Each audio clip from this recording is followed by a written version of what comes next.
Hey, hi, hello, dear friends. Welcome to Roshan's English World.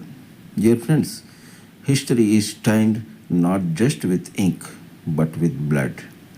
From the cries of the battlefield to the silent graves of the innocent, the world has witnessed bloodshed beyond measure. But what drives humanity to such brutal extremes? Today, we look beyond the statistics into the scares, the stories, the souls, and the silence that follows every drop of blood spilled in violence. ప్రియమైన మిత్రులందరికీ Roshan's English వరల్డ్కి స్వాగతం. మిత్రులారా, చరిత్ర అంటే కేవలం సిరాతో రాసిందే కాదండి. చరిత్ర వెతికితే మనం రక్తపు ధారలతో కుత్తుకలు కంఠనాళాలను తెగనరికినటువంటి కరవాలాలే కళాలై రాసినటువంటి నెత్తుటి మరకలు చరిత్ర నిండా మనకు కనిపిస్తూ ఉంటాయి. ఆ చరిత్రను తవ్వి తీసినప్పుడు మానవత్వాన్ని మంటగలిపేటటువంటి ఈ రక్తపు మరకల వెనుక ఉన్నటువంటి దారుణమైన సత్యాలు, నిజాలు, భయానకమైనటువంటి విషయాలు ప్రతి నెత్తుటి బొట్టు కంఠనాళాలు తెగిపోయేలా అరుస్తూ మనకు చెబుతూనే ఉంటుంది. Then, the dominance is the act of exposing the demonic instinct hidden deep within one's heart and projecting them onto others. It's a kind of psychological disorder. The other person must listen to every word, must not raise their voice in dissent, must bow and show servitude, must echo their commands. Only then does the dominant one feel satisfaction. If that doesn't happen, an inexplicable rage erupts. A burning desire to destroy the other person takes over. That rage fuels them to go to any extent. The very idea of dominance becomes a form of madness. మరి ఆధిపత్యం అంటే గుండె పొరల్లో దాగి ఉన్న పైశాచికత్వాన్ని బహిర్గతం చేసి ఎదుటివానిపై ప్రదర్శించేటటువంటి దుర్మార్గపు ప్రక్రియ. ఇదొక మానసిక వ్యాధి. అవతల వ్యక్తి తన మాట వినాలి, ధిక్కారస్వరం వినిపించకూడదు, వంగి సలాములు చేస్తూ గులాంగిరి చేయాలి. వారేమంటే ఆ మాటకు వంత పాడాలి.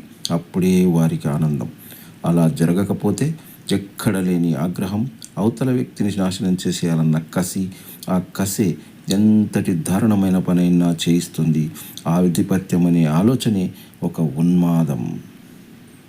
History remembers Emperor Ashoka, who waged many wars driven by an insatiable thirst for power, only to be moved by the blood-circled battlefield of Kalinga, leading him to embrace Buddhism. But how much bloodshed did that dominance-driven conflict create? And in the end, what did he truly achieve?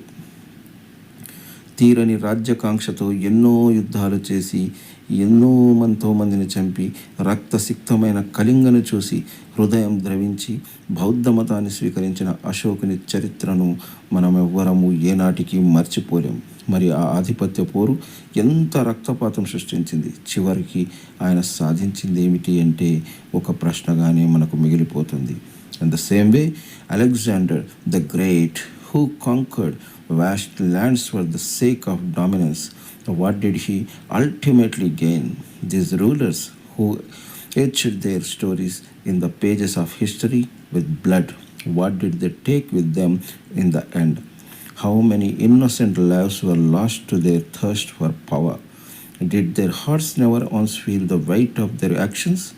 Even if they did, was the realization crushed under the madness of dominance? Were their hearts never stripped by the immense bloodshed they caused? ప్రపంచ విజేతగా నిలిచి ఆధిపత్యం కోసం యుద్ధాలను సాగించిన Alexander చివరికి పొందిందేమిటి? చరిత్ర పుటల్లో రక్తాక్షరాలను రాసిన వీరు చివరికి ఏం మూట కట్టుకున్నారు? వీరి ఆధిపత్యపు ధోరణులకు బలైన అమాయకులు ఎందరో. ఇంత రక్తపాతం సృష్టించిన వీరి మనసుల్లో ఒక్కసారైనా ఇదంతా ఎందుకు చేశామా అని అనిపించిన వీరి ఆలోచనల్ని ఆధిపత్యపు ఆవేశం అణిచివేసి ఉండదా? ఇంత రక్తపాతానికి వీరి హృదయాలు చలించి ఉండవా? One must have ambition, but it should be for self-betterment. wanting to rise by suppressing others. How justificable is that? Why does such mindset even arise?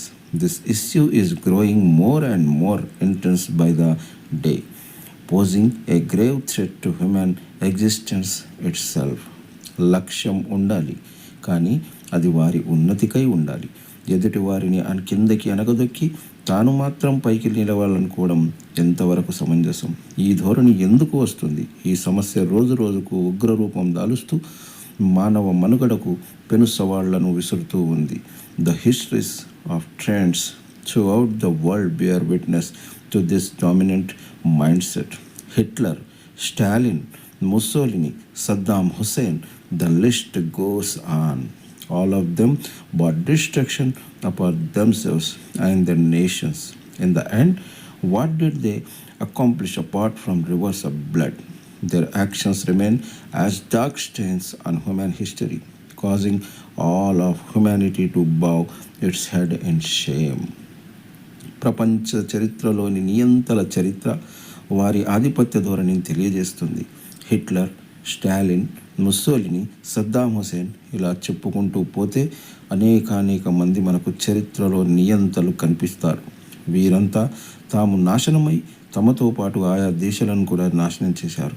చివరికి రక్తపాతం సృష్టించడమే తప్ప వీరు సాధించింది ఏమీ లేదు.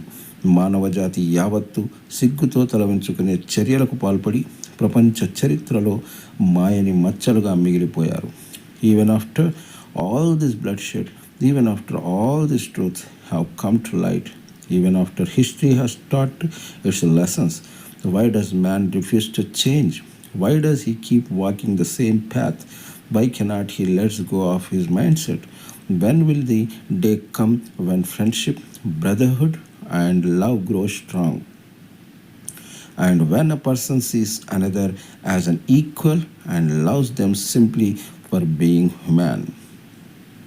ఇంత రక్తపాతం సృష్టిస్తున్నా, ఇన్ని నగ్న సత్యాలు మనం చూస్తూనే ఉన్నా, చరిత్ర ఎన్ని గుణపాఠాలు నేర్పిస్తున్నా, ఎన్ని సన్మార్గాలు చూపిస్తున్నా మనిషి మారడం లేదు. ఎందుకు? పదే దుర్మార్గపు మార్గాన్ని ఎందుకు నడుస్తున్నాడు? ఆ ధోరణిని ఎందుకు విడడం లేదు? స్నేహభావం, సోదరత్వం, ప్రేమభావం పెంచుకొని సాటి మనిషిని కూడా తనలాంటి మనిషి అని తెలుసుకుని మనిషిని మనిషిగా ప్రేమించే రోజులు ఎప్పుడొస్తాయి? Hoping and believing that change will come in the thoughts of humankind. మరి మనిషి ఆలోచనల్లో అలాంటి మంచి మార్పు రావాలని, ఆ మార్పు తప్పక వస్తుందని ఆశిద్దాం. And dear friends, as we reflect on the trials of bloodshed that mark out our past and still haunt our present, we must ask ourselves, how many more lives will it take before we learn? The cost of conflict is not measured in victories but in lives shattered. Let this not be just a remembrance but a reckoning, a call to break the cycle, to choose peace and to end the bloodshed before it defines us forever. మరి మిత్రులారా, ఇలాంటి రక్తసిక్తమైనటువంటి చరిత్రను మనల్ని చరిత్రగానే మిగిలిపోలేదు. అది నిన్న మనతో పాటే ఉంది, నేడు ఆ సవాలు మనల్ని బాధపడుతూనే ఉంది. మరి అలాంటి సమస్యలు, అలాంటి బాధాకరమైనటువంటి అమానవీయమైనటువంటి సంఘటనలు మనల్ని బాధ పెడుతూనే ఉన్నాయి.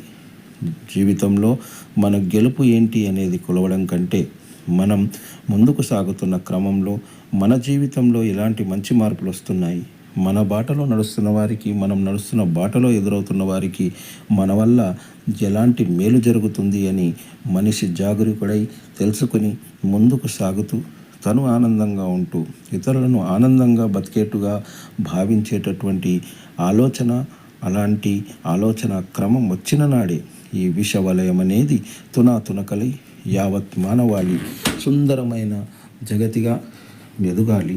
మన భారతావని అనేక సంస్కృతులకు ఎంతో చక్కని చరిత్రకు, ఎంతో మంచి మంచి విలువలకు నిదర్శనం ఆయువు పట్టు అయినటువంటి మన భారతావని యావత్ ప్రపంచానికి శాంతిని తెలియజేసి శాంతి పాఠాలు చెప్పే మన భారతావని నేడు అశాంతితో కుతకుతలాడడం అనేది మనందరం తలచుకుని కుమిలిపోతున్నటువంటి ఈ దుర్క్షణంలో మానవాళి అంతా యావత్ భారతావని ఏకమై పెను సవాళ్లుగా నిలుస్తున్నటువంటి ఇలాంటి దుర్మార్గపు చర్యలు హేయమైనటువంటి ముష్కర దారులను తిప్పికొట్టాలంటే మనమంతా ఏకమై ముందుకు సాగడమే మార్గమని మీ అందరితో కోరుకుంటూ ఈనాటి ఈ సెషన్ను ముగిస్తున్నాను. మరో మంచి వీడియోతో మళ్ళీ కలుసుకుందాం. అంతవరకు సెలవు.